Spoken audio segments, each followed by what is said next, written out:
Dengan mengerjakan tes psikologi, seseorang akan bisa mengetahui tingkat kecerdasan dirinya. Pada tes psikologi ini, individu disuruh memperhatikan gambar dan menjawab tebakan terhadap suatu situasi.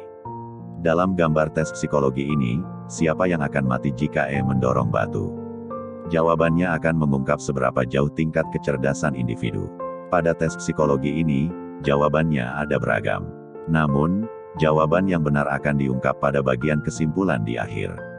Berikut ini penjelasan dan analisa 4 jawaban dari gambar yang dapat mengungkap tingkat kecerdasan seseorang.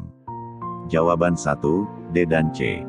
D mungkin mati lebih dulu karena terlihat jelas dari gambar di atas bahwa memiliki dendam pada D dan telah berencana untuk membunuhnya.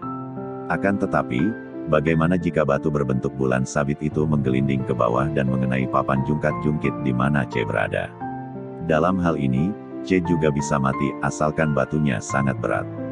Jawaban 2, D, C dan E. Sesuai interpretasi gambar di atas, jika D dan C terbunuh, kemungkinan besar batu pertama yang didorong oleh mengenai papan jungkat-jungkit. Sehingga menyebabkan batu lain pada papan jungkat-jungkit melompat ke atas dan mengenai sendiri pada akhirnya.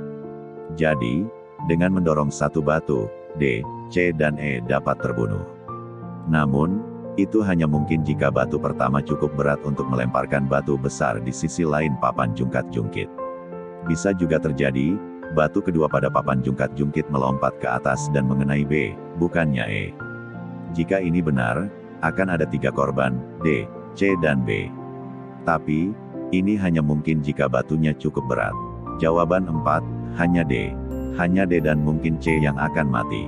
Perlu diingat bahwa batu sabit tidak memiliki massa yang sama dengan batu pada papan jungkat-jungkit.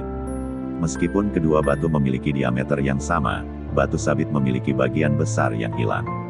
Oleh karena itu, ketika mendorong batu sabit, batu itu tidak akan memiliki massa yang cukup untuk melemparkan batu besar di sisi lain papan jungkat-jungkit. Satu-satunya yang mungkin bisa mati adalah C, tetapi itu hanya jika batu sabit cukup berat untuk menurunkan papan jungkat-jungkit. Kesimpulannya, dari 4 pilihan di atas, jawaban yang benar adalah yang keempat, yaitu hanya D dan mungkin C yang akan mati. Jika Anda memilih pilihan tersebut, selamat. Anda orang yang cerdas dan teliti terhadap detail.